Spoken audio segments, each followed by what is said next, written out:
The rain was relentless that October night, hammering against the windows of my penthouse like bullets against bulletproof glass.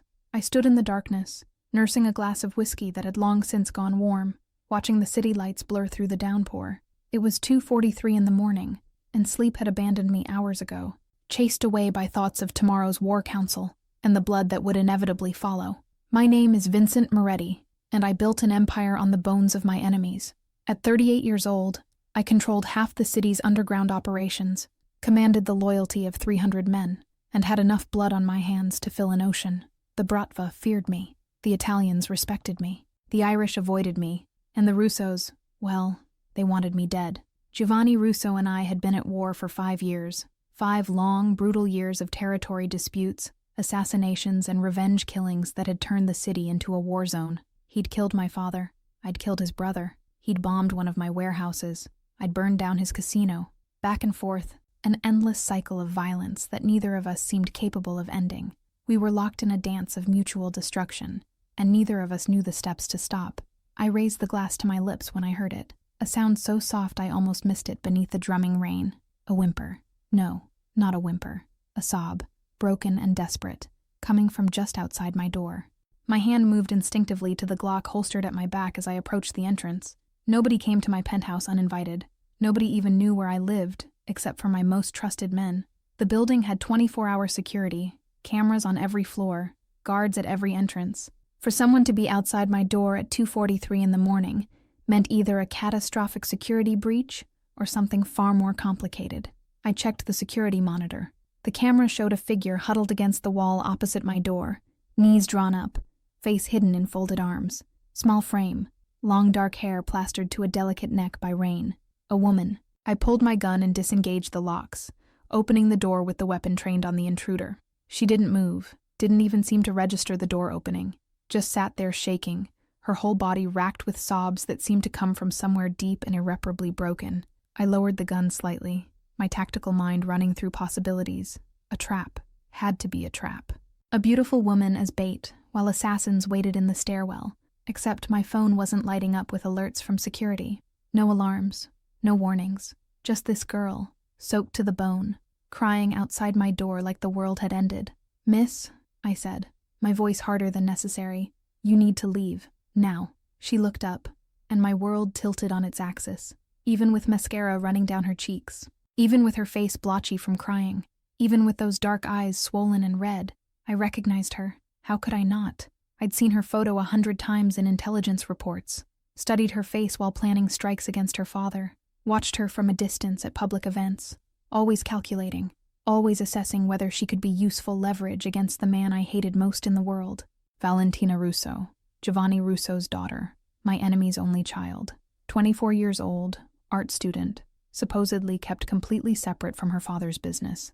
The one thing Giovanni loved more than power or money or revenge. The one weakness in an otherwise impenetrable armor. And she was sitting outside my door at 2:43 in the morning, crying like her heart had shattered into 1,000 irreparable pieces. "Please," she whispered, her voice raw and broken. "Please don't send me away. I don't have anywhere else to go." Every instinct I had screamed danger. This was Giovanni's daughter. This had to be a trap, a setup, a way to get close enough to put a bullet in my head.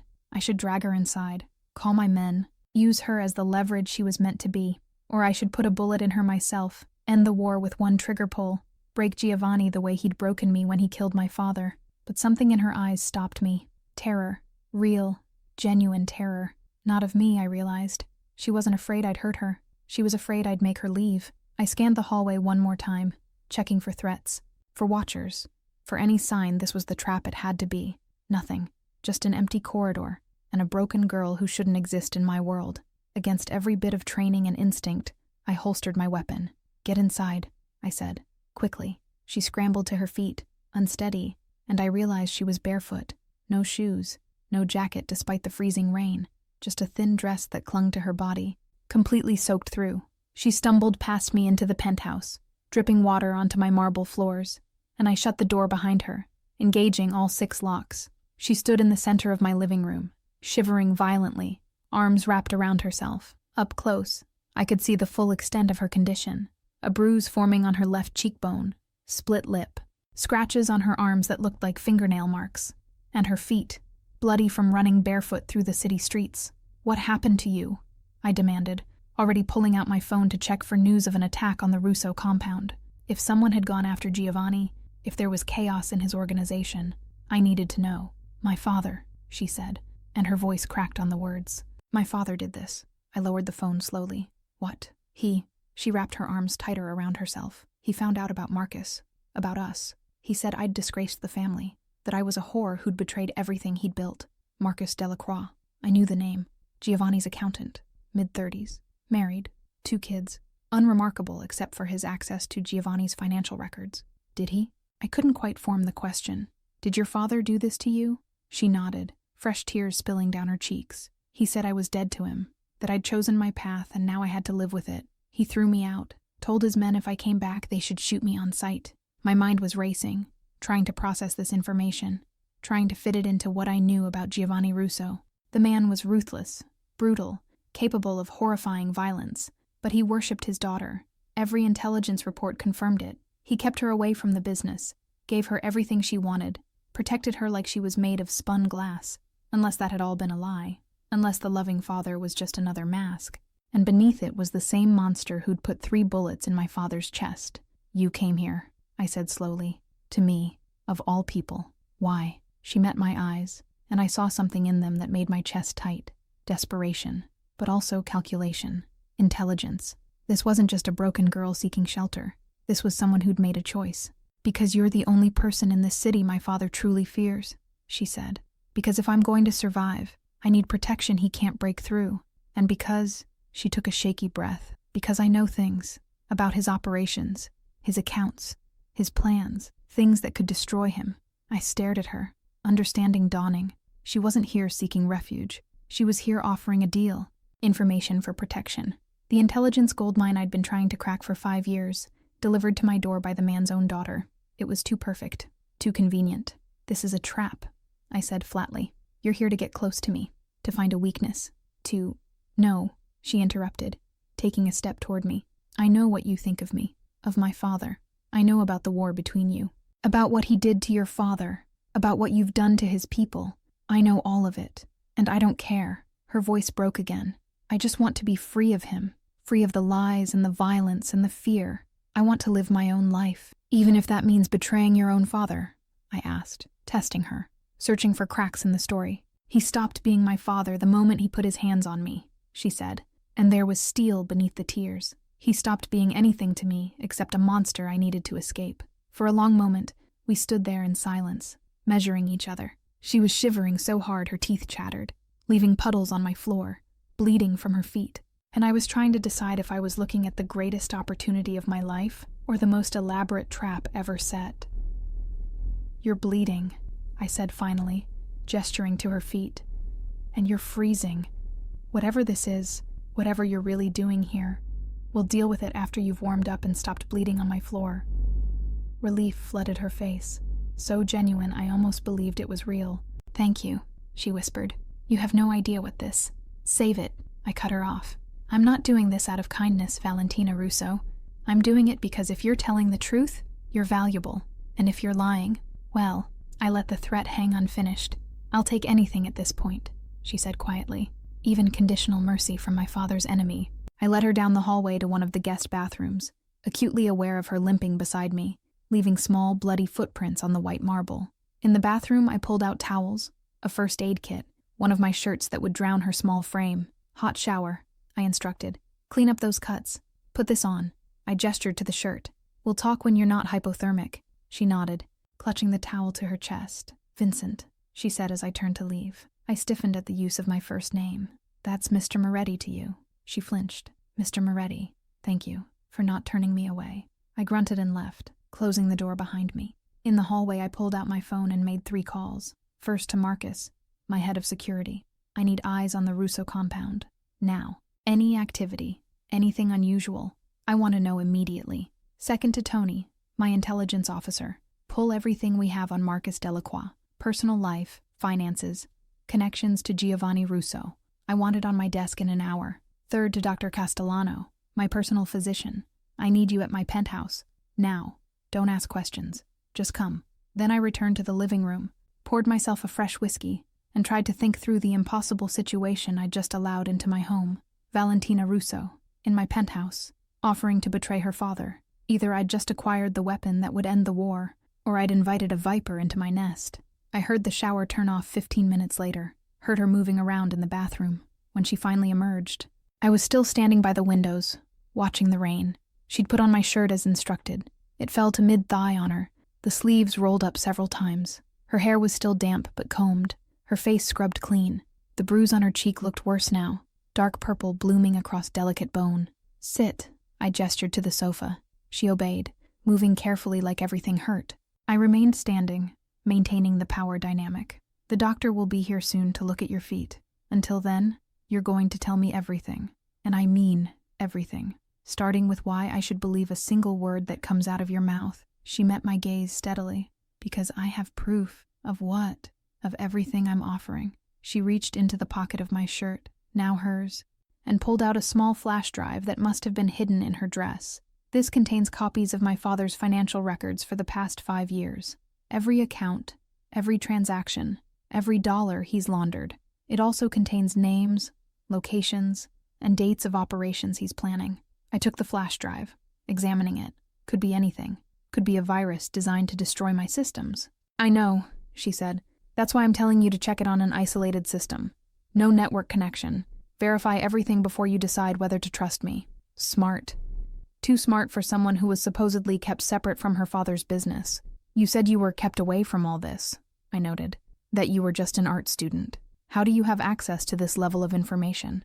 Her smile was bitter. "My father kept me away from the violence, from the operations, but he's old-fashioned. He believes women should manage the household, handle the domestic accounts. So he gave me access to his finances, thinking I'd use it to order groceries and pay the electric bill. He never imagined I'd actually look deeper, that I'd start noticing patterns, that I'd figure out what the numbers really meant."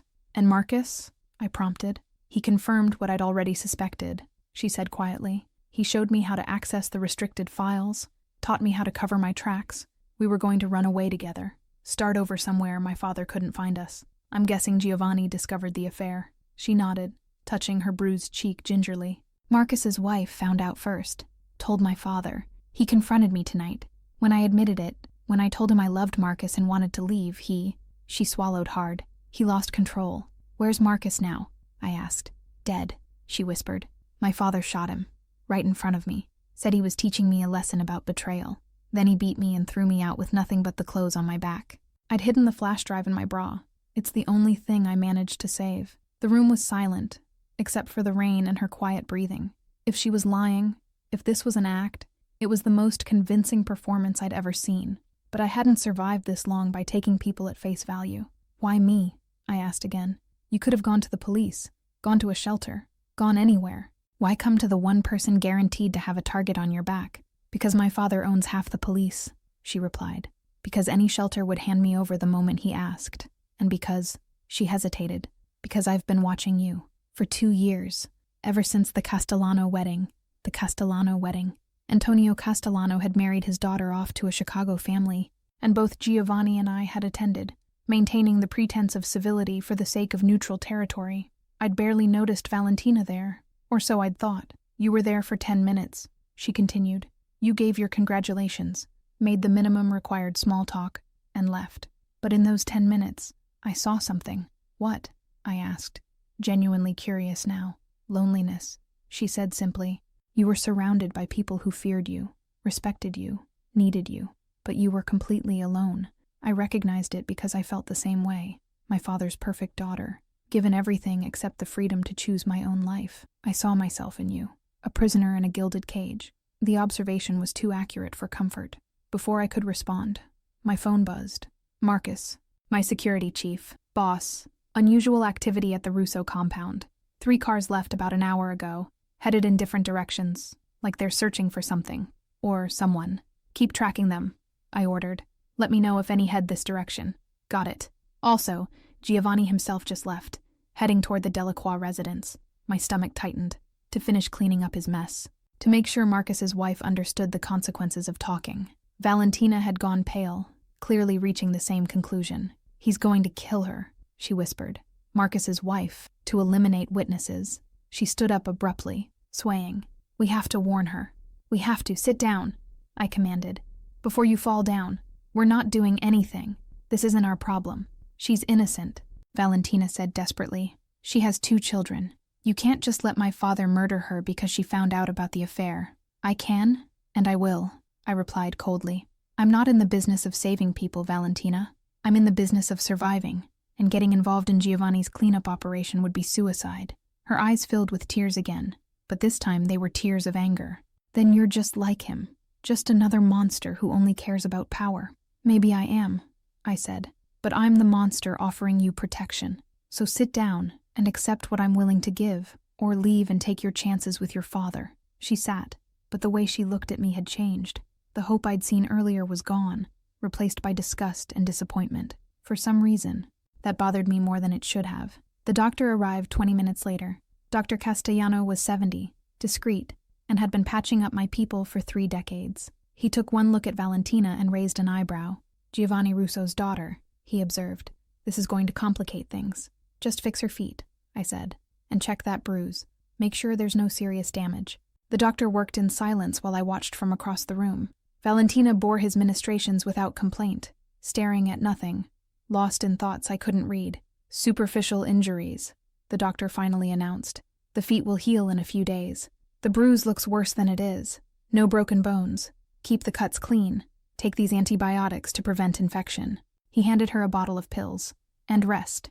You're running on adrenaline right now. When it crashes, you'll crash hard. Thank you, she said quietly. The doctor looked at me. You know what you're doing. No, I admitted, but I'm doing it anyway. He shook his head. Your father would have my hide for this. Lucky he's not here to voice his opinion, I replied. After the doctor left, silence settled over the penthouse again. Valentina remained on the sofa, her bandaged feet propped up, staring at her hands. I should put you in a safe house, I said. Somewhere secure while I verify your information. If it checks out, we'll discuss terms. What kind of terms? She asked without looking up. Protection in exchange for intelligence. You tell me everything you know about your father's operations, and I keep you alive. And if your information doesn't check out, then I hand you back to Giovanni and let him deal with you, I said bluntly. Her hands trembled, but she nodded. Fair enough. There's a room down the hall, I continued. Second door on the right. You'll stay there tonight. Don't try to leave. Don't touch anything. Don't make any calls. My security will be watching. Understood. She stood carefully, testing her bandaged feet.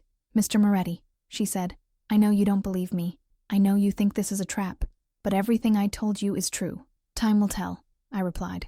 She limped toward the hallway, then paused. For what it's worth, she said without turning around. I'm sorry. About your father. About what mine did to him. I know that doesn't change anything, but I'm sorry. I didn't respond.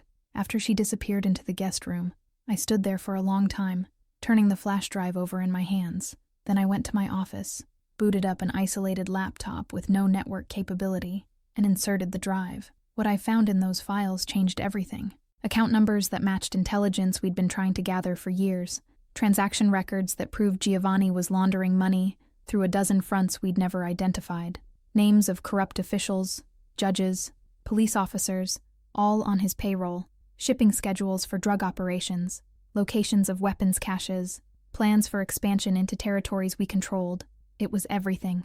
A complete roadmap of Giovanni Russo's entire empire, handed to me by his own daughter. Either Valentina was telling the truth, and this was the breakthrough I'd been waiting for, or this was the most sophisticated trap ever laid, and I was walking right into it. I spent the next 3 hours cross-referencing everything on the drive against our existing intelligence. Every detail checked out. Every account number was real. Every name was accurate. This wasn't fabricated. This was genuine insider information that only someone with deep access could have obtained. As dawn began to break over the city, I made my decision. I pulled out my phone and called Marcus. I need a security team on the penthouse, 24/7. Nobody in or out without my approval. We have a high-value asset that needs protection. How high value? Marcus asked. High enough that Giovanni Russo will burn the city down to get it back. There was a pause. Boss, what have you gotten yourself into? Either the opportunity of a lifetime or a grave? I replied.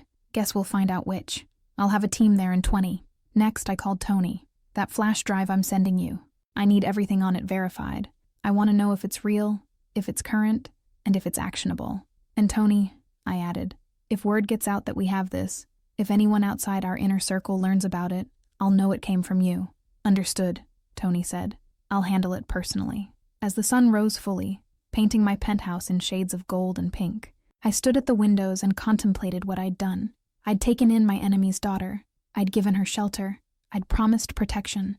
And if her information was real, I now held the power to destroy Giovanni Russo completely. The war that had consumed 5 years of my life, that had cost me my father and countless soldiers, could finally end. All because a broken girl had appeared at my door at 2:43 in the morning, offering me exactly what I needed. It was too convenient, too perfect, and yet every piece of evidence suggested it was real. I heard movement behind me and turned to find Valentina standing in the doorway of the guest room. She'd clearly just woken up, hair mussed, eyes still heavy with sleep. My shirt hung off one shoulder. I didn't think I'd be able to sleep, she said quietly, but I was so exhausted. How long was I out? About 4 hours. She moved into the living room, wincing with each step despite the bandages. Have you looked at the drive? I have. And, is it real? Every word of it appears to be. She nodded, a flicker of satisfaction crossing her face. Good. Then we have a deal. Mr. Moretti, I haven't agreed to anything yet, I pointed out. You've provided information. That doesn't mean I'm committing to long-term protection. What more do you need? She asked. I need to know why you're really doing this, I said, moving closer to her. Information is one thing, but you're offering to completely betray your father, to help destroy him. That's not just about escaping an abusive situation.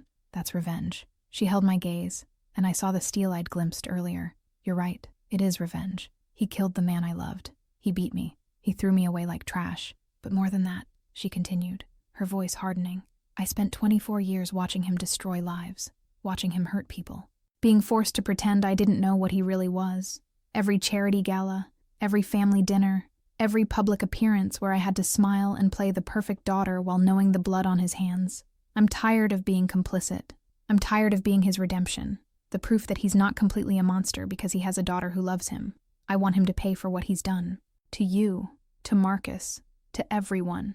The raw honesty in her words resonated with something deep inside me. I'd spent 5 years wanting the same thing, wanting Giovanni to pay, wanting justice for my father, wanting an end to the endless violence. Your information will help me destroy his business, I said. But that's not enough. I need him broken. I need him to feel what I felt when he killed my father. I need him destroyed utterly. She smiled, and there was nothing soft or innocent in it. Then it's a good thing I know his greatest weakness, which is, you're looking at her. I'm the only thing in this world Giovanni Russo actually loves, the only thing he values more than power or money. When he threw me out last night, it was in rage. By morning, he'll regret it. He'll want me back. And when he can't find me, when he realizes I've gone to you, she paused. It will destroy him more than losing every business venture, more than any amount of money. It will break him.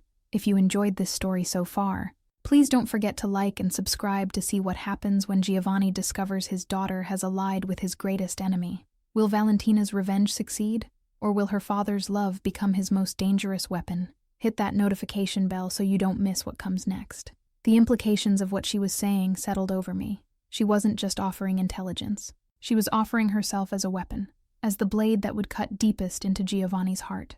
It's brilliant, I admitted, and absolutely ruthless. I learned from the best, she said quietly. My father taught me that in this world, you use every advantage, every weakness, every tool at your disposal. He just never imagined I'd use those lessons against him.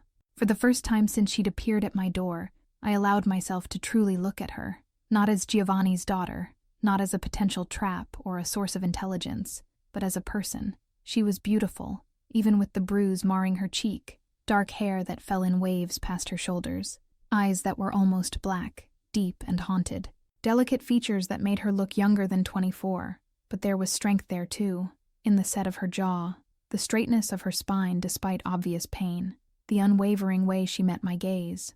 This is going to get messy, I warned her. When Giovanni realizes you're here, he'll come for you, with everything he has. I know, she said. I'm counting on it, because when he does, you'll be ready, and I'll give you everything you need to end him. A slow smile spread across my face. You're not at all what I expected, Valentina Russo. What did you expect? She asked. A pampered princess, naive and helpless, someone who'd fall apart under pressure. And instead, I got. A survivor, she finished. Someone who's been planning this for longer than you know. How long? 2 years. Since the Castellano wedding. Since I saw you and realized there might be another way. That I didn't have to spend my whole life under my father's control. That maybe, if I was smart enough and brave enough, I could choose my own path, even if that path led straight through hell. It will, I assured her. Being with me, under my protection, it means becoming part of this world. The violence, the constant danger, the moral compromises. There's no going back from this. I crossed that line the moment I copied those files, she said. The moment I chose Marcus over family loyalty. The moment I walked through your door. I know what I'm getting into, Mr. Moretti. The question is whether you're willing to let me in. I studied her for a long moment, weighing risks and benefits, calculating angles and consequences.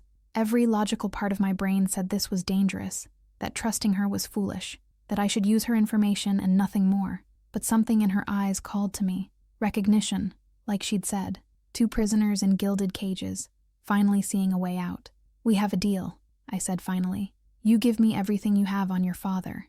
You help me destroy his empire. And in return, I keep you safe and give you the revenge you're looking for. She extended her hand. Partners, she said. I took her hand, feeling how small it was in mine, how delicate her bones felt. But her grip was firm, her handshake confident. Partners, I agreed. Starting now. The next few days were a whirlwind of activity. Tony verified every piece of information on Valentina's flash drive and began building cases against Giovanni's operations. Marcus assembled a security team that transformed my penthouse into a fortress, and I met with my captains, explaining that we had new intelligence that would change everything. I didn't tell them the source, didn't mention Valentina's presence. That information was kept strictly on a need-to-know basis, and almost nobody needed to know. Valentina herself proved to be invaluable. She didn't just provide documents and data, she provided context, explanations, insights into how Giovanni thought, how he operated, where his vulnerabilities lay. We spent hours in my office, going over files, planning strategies, mapping out our moves. She was brilliant, I realized. Absolutely brilliant. Her mind worked like mine, strategic and calculated. She saw patterns where others saw chaos, anticipated moves before they happened, understood the game on a level that most of my experienced soldiers didn't. How did Giovanni not see this in you? I asked one night as we pored over shipping manifests. How did he not realize what he had? Because he saw what he wanted to see, she replied, not looking up from the documents. A daughter, an ornament, proof of his humanity. He never looked deeper because he didn't want to know that I was capable of this, that I'd inherited his mind as well as his name. It's the same reason he underestimated you for so long, she added, finally meeting my eyes. He saw the young hothead who took over after your father died. He didn't see the strategist, the builder, the man who'd turn grief into an empire. You studied me, I observed. More than just that wedding. I told you. I've been watching for 2 years, learning everything I could. Your patterns, your operations, your weaknesses. I froze. My weaknesses. She smiled. You're going to ask what they are. I'm going to say that if I told you, they wouldn't be useful anymore. Fair enough, I admitted. But you should know I've been studying you too, these past few days. And, what have you learned? That you're not nearly as fragile as your father believed. That you're dangerous in ways he never imagined. And that I'm very glad you chose to be my ally rather than his weapon. Something shifted in the air between us. A charge of awareness that had been building since that first night. We were sitting close, bent over the same documents, and I realized I could smell her shampoo. Something floral and subtle. Could see the pulse beating in her throat. The way her lips parted slightly when she concentrated. I should move away. Should maintain professional distance. Should remember that she was Giovanni's daughter. My ally of convenience. Nothing more. But I didn't move. Neither did she. Valentina, I started, not sure what I was going to say. My phone rang, shattering the moment. Marcus. Boss, we have a problem. Giovanni just held a press conference. I pulled up the news on my laptop. There was Giovanni Russo, looking haggard and desperate, standing in front of a dozen microphones. My daughter Valentina has been kidnapped, he was saying, his voice breaking with what seemed like genuine emotion. Taken from her apartment 3 nights ago, by unknown assailants. I'm offering a $5 million reward for information leading to her safe return. And to whoever has her, he looked directly into the camera. Return my daughter unharmed, and I'll give you anything you want. Anything. Just please, bring her home. The performance was masterful. The grieving father, the desperate man willing to trade everything for his child's safety. No mention of the fight, no acknowledgement that he'd thrown her out. Just a carefully crafted narrative that made him the victim and painted whoever had Valentina as a monster. Valentina was watching the screen, her expression unreadable. "He's good," she said quietly. "I almost believe him myself. This complicates things," I said. "Now the whole city thinks you've been kidnapped. Anyone who sees you will call it in for the reward." "That was always going to be the story," she replied.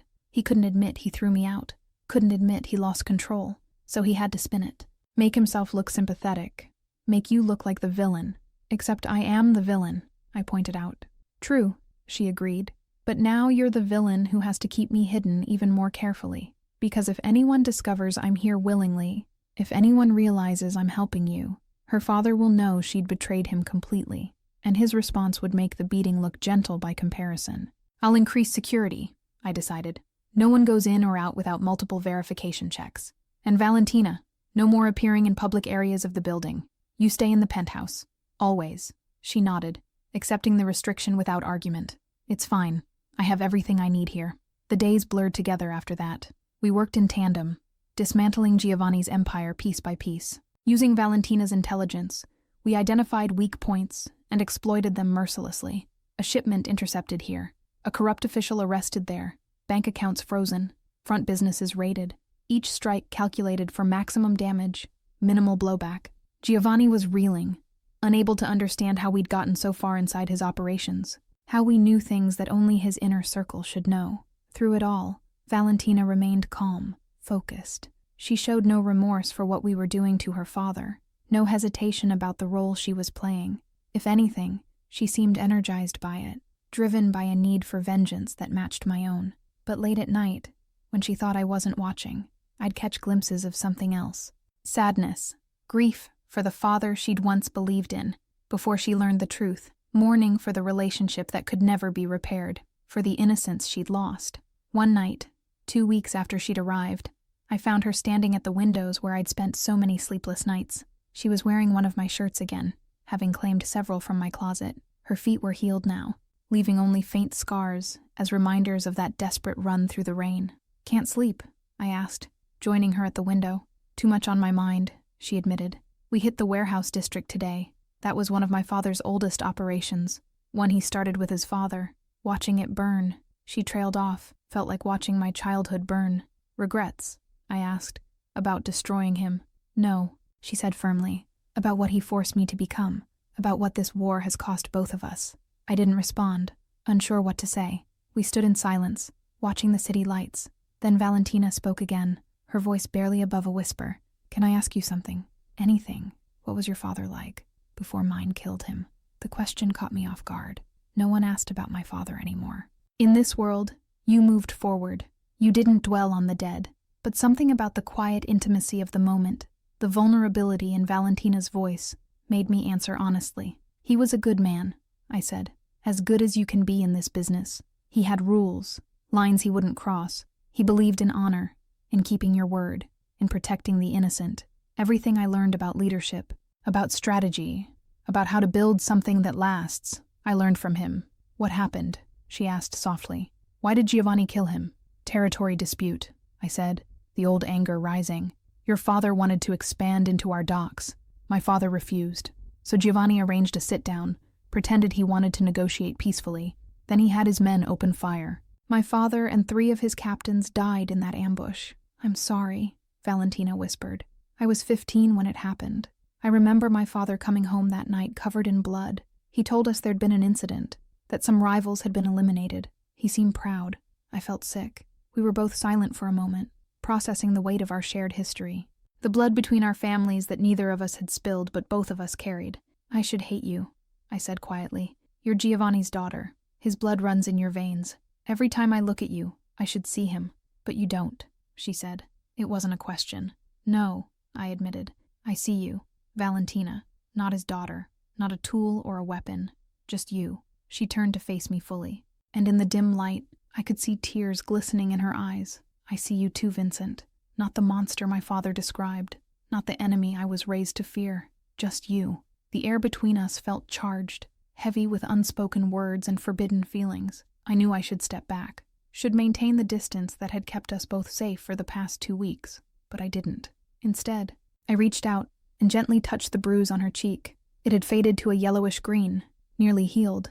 "When I find him," I said, my voice low and dangerous, "when I finally have your father in front of me, I'm going to make him pay for this, for every mark he left on you, for every tear he caused. I'm going to make him suffer. You don't have to do that for me," she said. But I could hear the hope in her voice, the desire for justice, for protection, for someone to finally stand up for her the way no one ever had. "I'm not doing it for you," I replied, though we both knew it was a lie. "I'm doing it because he deserves it." She moved closer, eliminating the last bit of space between us. "Vincent," she whispered, and the way she said my name, soft and full of longing, broke something inside me. "This is a bad idea," I said, even as my hand moved from her cheek to tangle in her hair. "Terrible," she agreed, her hands coming up to rest on my chest. "We should stop." "Absolutely," I murmured, lowering my head toward hers. We didn't stop. When our lips met, it was like igniting a powder keg. All the tension that had been building for 2 weeks, all the unspoken attraction, all the forbidden desire, it all exploded in that kiss. She tasted like coffee and something sweet, and I couldn't get enough. My hands pulled her closer, molding her body against mine. Hers slid up to wrap around my neck, fingers tangling in my hair. We kissed like drowning people gasping for air, like enemies finding common ground, like two broken people discovering they fit together perfectly. When we finally broke apart, both breathing hard, Valentina looked up at me with wide eyes. "That was," she started. "A mistake," I finished, though I was already pulling her back for another kiss. "A huge mistake, but I don't care. Neither do I," she breathed against my lips. We barely made it to my bedroom.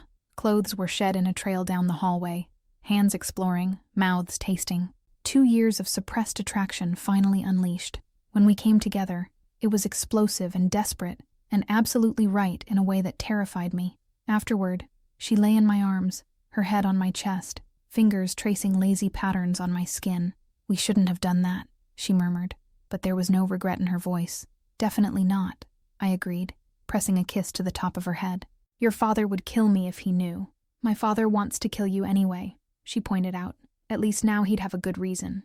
We lay in comfortable silence for a while, and I found myself memorizing the feel of her, the weight of her head on my chest, the softness of her skin, the sound of her breathing gradually slowing as she drifted toward sleep. "Valentina," I said quietly, what happens when this is over? When we've destroyed your father's empire? When the war is finished? What happens to us?" She was quiet for so long I thought she'd fallen asleep. Then she spoke, her voice barely audible. "I don't know. I've been so focused on revenge, on survival, on making it to the other side that I haven't thought about what comes after. Have you?" "No," I admitted, "but I'm thinking about it now. And I don't want this to end," I said, tightening my arms around her. "Whatever this is, I don't want to lose it." She tilted her head up to look at me, and I saw my own uncertainty reflected in her eyes. "My father will never accept this, never accept us. Even if we destroy him, even if we win, there will always be people who see me as his daughter, who question my loyalty, who wonder if I'm a trap waiting to spring." "I know," I said, "but I don't care." She smiled, soft and genuine. "Liar. You care about everything, carefully calculating every risk and consequence. It's what makes you good at this." "All right," I conceded. "I care, but I'm willing to accept the risk. For you." "That's probably the most romantic thing anyone's ever said to me," she teased, promising to accept the risk of keeping me around. "I'm not known for my romantic gestures," I replied dryly. "I've noticed," she said, snuggling back against my chest. "But I like it. The honesty, the directness. Marcus used to write poetry, send flowers, make grand declarations of love, and look how that turned out." Her voice caught slightly on his name, reminding me that she was still grieving, still processing the loss of the man she'd loved, the man her father had murdered. "I'm sorry," I said. "About Marcus, about what happened to him." She was quiet for a moment. "I loved him. Not the way I should have, maybe. Not the way he deserved. But I did love him. And he died because of me. Because your father is a monster," I corrected. "Not because of you. The choice to kill him was Giovanni's. The evil was his. Don't take that burden on yourself. Easier said than done," she murmured. "But I'm trying. We should sleep," I said, though I wasn't sure I'd be able to. "Tomorrow we hit the financial district. That's going to require precision." She made a small sound of agreement, already half asleep. "Vincent?" she mumbled. "Yeah, Thank you for catching me when I fell. I held her closer, breathing in the scent of her hair. Thank you for falling into my arms. The next morning, everything changed. I woke to find Valentina already up, dressed, staring at her phone with an expression of shock. What is it? I asked, instantly alert. My father, she said, turning the phone toward me. He's agreed to a meeting. With you. I took the phone, reading the message that had come through one of our secure channels, the same channels Giovanni and I had used in the past to arrange ceasefires and negotiations. Vincent Moretti, it's time we ended this. You have something I want. I have something you want. Let's discuss terms. Neutral ground. Tomorrow night. Come alone. Giovanni Russo. This is a trap, I said immediately. Obviously, Valentina agreed. But it's also an opportunity. You wanted to face him, to make him pay. This is your chance. I'm not walking into an ambush for the sake of revenge. But what if it's not just an ambush? She said slowly, her mind clearly working through possibilities. What if he really does want to negotiate? What could he possibly offer that I'd want? I asked. Me, she said simply. He thinks you have me prisoner. He wants me back. Maybe he's willing to trade. Territory, money, peace, all of it, just to get his daughter back. Because despite throwing you out, despite everything, he still loves me, she finished. In his own twisted way, yes, he does. I paced the room, thinking through angles. If I don't go, I look weak, like I'm afraid of him. If you do go, you might not come back, Valentina countered. Unless, what? Unless I go with you. Absolutely not, I said immediately. Out of the question. Vincent, listen, she insisted. He wants me back. If I'm there, if he sees I'm all right, it changes the dynamic. It gives you leverage. It also puts you directly in his hands, I pointed out. He could take you and kill me. Not if we're smart about it, she argued. Not if we plan this carefully. We bring your men. We choose the location. We control the situation. We make him think he has a chance while we spring our own trap. I stared at her, seeing the determination in her eyes. You want to face him. Want to look him in the eye after everything. I need to, she said. I need him to see that I chose this, that I chose you, that I'm not his victim or his possession. I'm my own person making my own decisions, and I need to be there when you end him. This is dangerous, I warned. More dangerous than anything we've done so far. I know, she said, but we're already in too deep to back out now, aren't we? She was right. We were in too deep. Had been since the moment I opened my door, to find her crying at 2:43 in the morning. All right, I said finally. We'll do this, but we do it my way. My security, my location, my terms. If anything feels wrong, we abort immediately. Agreed. I pulled her into my arms, holding her tight. If anything happens to you, if he so much as touches you, I swear to God, Valentina. Nothing's going to happen, she interrupted, reaching up to cup my face.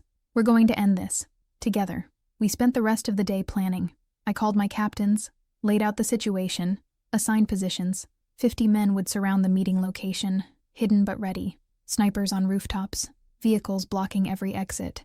If Giovanni tried anything, he'd be walking into a massacre. The location I chose was an abandoned warehouse in neutral territory, far enough from both our strongholds that neither of us had advantage, large enough that we could see threats coming, secure enough that we could control access. Tomorrow night, I told Marcus as we reviewed the plans. This ends. One way or another, tomorrow night, Giovanni Russo and I finish what our father started. Be ready for anything, Marcus warned. Giovanni didn't survive this long by being stupid. He'll have his own plans, his own tricks. I know, I said. That's why we're going to be smarter. That night, Valentina and I lay awake in bed, neither of us able to sleep despite exhaustion. Are you scared? She asked, her voice soft in the darkness. Terrified, I admitted.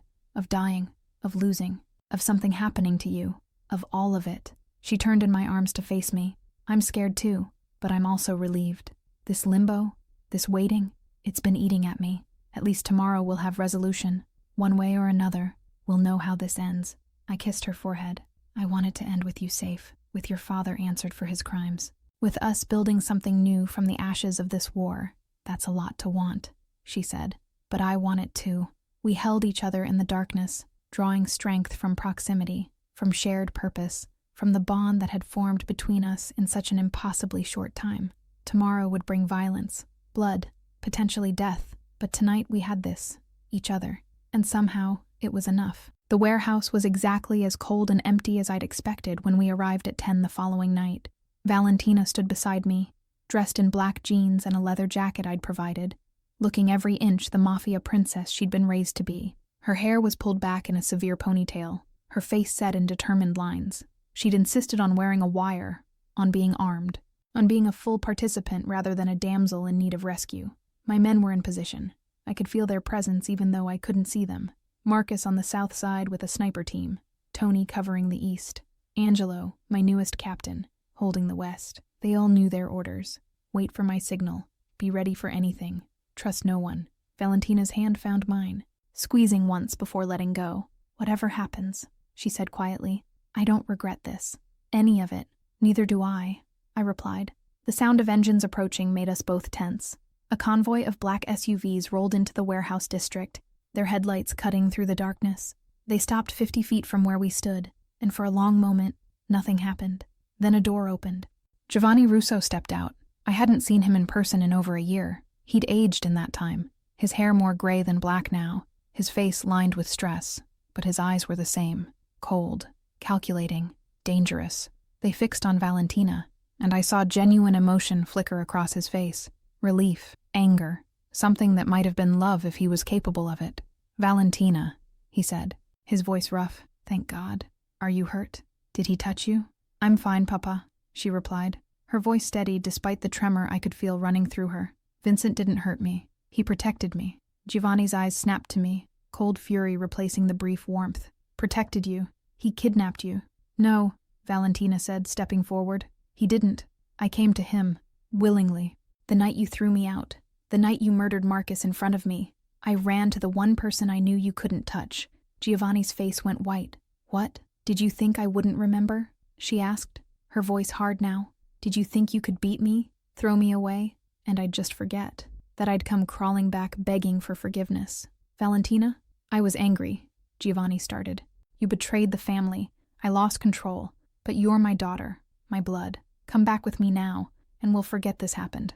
We'll start over. I'm not coming back, she said firmly. Ever. And we're not starting over. We're ending this. Tonight. Giovanni's expression darkened. You don't know what you're saying. He's poisoned your mind. Turned you against me. Nobody turned me against you. Valentina replied. You did that yourself. When you lied to me my whole life. When you pretended to be something you're not. When you tried to sell me off like property to seal a business deal. I know everything, Papa. Everything you've done. Every crime. Every murder. Every innocent life you've destroyed. And I'm done pretending I don't. You ungrateful little. Giovanni caught himself, visibly restraining his temper.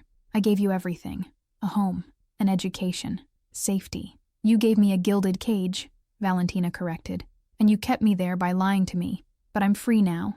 And I'm never going back. Giovanni's hand moved toward his jacket. 50 red laser dots appeared on his chest. My snipers making their presence known. He froze, hands slowly rising. Seems you came prepared, he said to me. Did you really think I'd meet you without insurance? I replied. I'm not my father, Giovanni. I don't walk into ambushes unprepared. Speaking of your father, Giovanni said, his voice taking on a sly quality. You want revenge for his death, don't you? That's what this is all about. Partly, I admitted. But it's also about ending this war. About removing a cancer from this city. About protecting what's mine. He glanced at Valentina. She's not yours. She's my daughter. She's her own person, I corrected. And she's made her choice. I'm just helping her enforce it. Giovanni's eyes narrowed. You think you've won. Think you've gotten inside my organization. Stolen my secrets. Turned my own daughter against me. But you've made a mistake, Moretti. What mistake is that? I asked, already signaling my men to be ready. You forgot that I know her, Giovanni said. Know her better than you ever could. Know her weaknesses, her triggers, the things she can't resist. He pulled something from his pocket. Not a weapon. A photograph. He held it up so we could see it. Marcus Delacroix, but not dead. Very much alive. Bound to a chair. Beaten, but breathing. Valentina gasped beside me. She'd gone rigid, all color draining from her face. That's not possible, she whispered. I saw him die. I saw you shoot him. You saw what I wanted you to see, Giovanni replied. Marcus is alive. Barely. And whether he stays that way depends entirely on what happens next. It was a masterstroke. A manipulation so perfect I almost admired it even as rage filled me. He'd faked Marcus's death. Had kept him prisoner all this time. Had saved his trump card for exactly this moment. Valentina, I said quietly, urgently. It's a trick. Even if he's alive, you can't. I have to, she interrupted, tears streaming down her face. Vincent, I have to. If there's even a chance Marcus is alive, I can't let him die. I understand, I said, though it was killing me. But if you go to your father now, if you give up everything we've built, it's all been for nothing. Has it? She asked, finally turning to look at me. Really has it? Or did we accomplish exactly what we set out to do? My eyes widened as I understood. This had been her plan all along. Not just revenge, not just escape, but something more, something I'd missed completely. If you liked this intense story so far, make sure to subscribe to the channel and hit the like button. The confrontation between Vincent, Valentina, and Giovanni is about to reach its explosive conclusion. Don't miss what happens next. Valentina turned back to her father, her face a mask I couldn't read. All right, Papa. You win. I'll come back. I'll do whatever you want. Just please don't hurt Marcus. Valentina. No, I started. I'm sorry. Vincent, she said, and the sadness in her eyes looked genuine. I thought I could do this, thought I could be strong enough, but I can't let another person die because of me. She started walking toward Giovanni. My men tensed, waiting for my signal. One word, and they'd open fire. They'd kill Giovanni and his men. They'd end this right now, but Valentina would be in the crossfire, and I couldn't do it.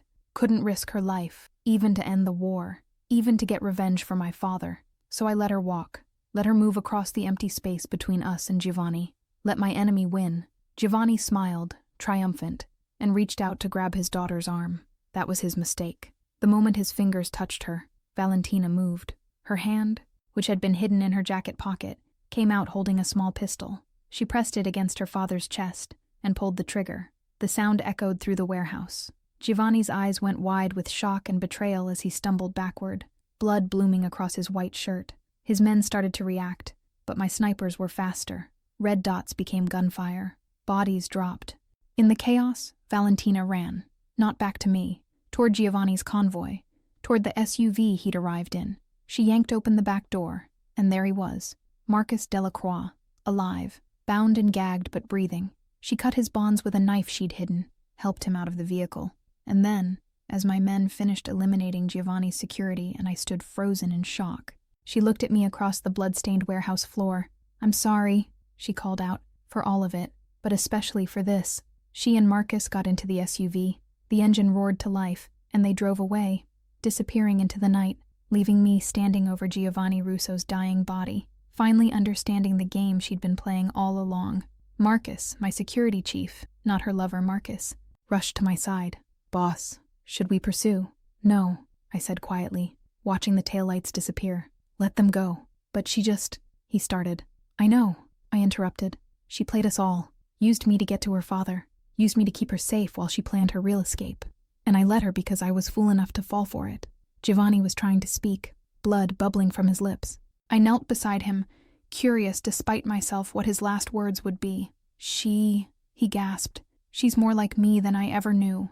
Ruthless, brilliant. She'll go far. That's what I'm afraid of, I replied. He smiled, a gruesome expression with blood coating his teeth. You loved her, didn't you?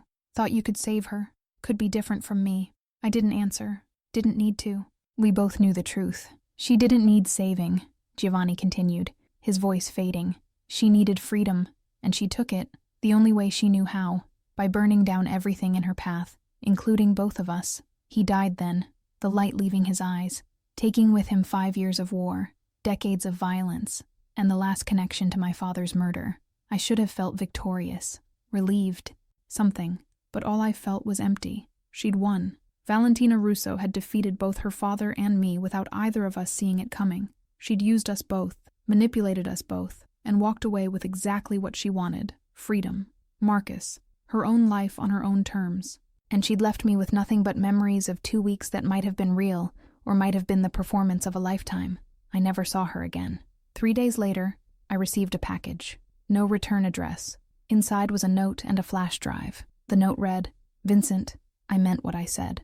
Every word, every moment we shared was real. But I also meant what I said about choosing my own path. I couldn't be your weapon against my father, couldn't be his perfect daughter. I had to be myself, and myself includes the ruthlessness you both taught me. The flash drive contains the rest of my father's files, everything I promised you. Use them to build something better. to end the wars, to create the peace your father would have wanted. I hope someday you'll understand, that you'll forgive me for the deception, that you'll remember the good parts and forget the betrayal. But if you can't, I understand that too. Thank you for catching me when I fell, even if I planned the fall. Valentina.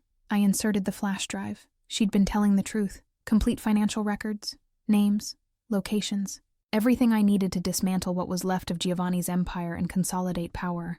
Everything I needed to end the wars and build the peace. She'd given me victory even as she disappeared with her real prize, Marcus Delacroix, the man she'd truly loved, the man her father hadn't actually killed, the man who was probably in on the plan from the very beginning. It was brilliant. Absolutely brilliant.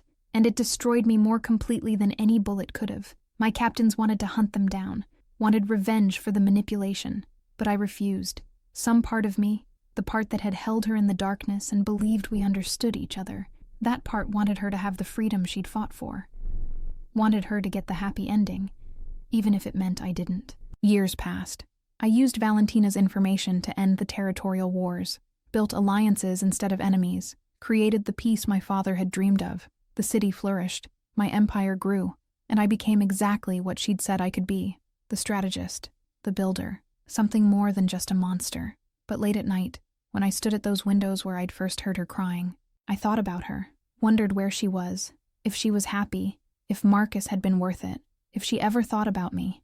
I never married, never let anyone else get that close. How could I, when she'd shown me how completely someone could see inside me, how perfectly they could play me, and how much it could hurt when they left? They say time heals all wounds. They're wrong. Some wounds, the deepest ones, they just scar over. And every time you look at the scar, you remember exactly how you got it. I got mine from a girl who appeared at my door at 2:43 in the morning, crying like her world had ended.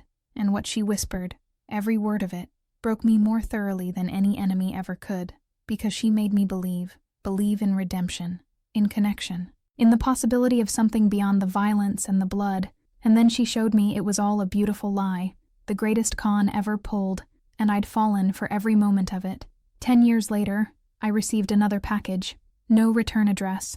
Inside was a photograph, Valentina and Marcus, on a beach somewhere tropical, 2 children playing in the sand beside them. She looked happy, truly happy, free in a way she never could have been in our world. On the back of the photo, a single line in her handwriting. "Thank you for letting me go. I never told you I did that," I said to the empty room. "But somehow, you knew, just like you knew everything else." I kept the photo, tucked it into the same drawer where I kept my father's watch and my mother's ring. The things that mattered most, the things that shaped who I became. And sometimes, when the weight of the empire felt too heavy, when the peace I'd built felt too costly, I'd take out that photo and remember the girl who taught me that love and manipulation could look the same, that trust and betrayal were 2 sides of the same coin, that sometimes the people who destroy you are the same ones who save you.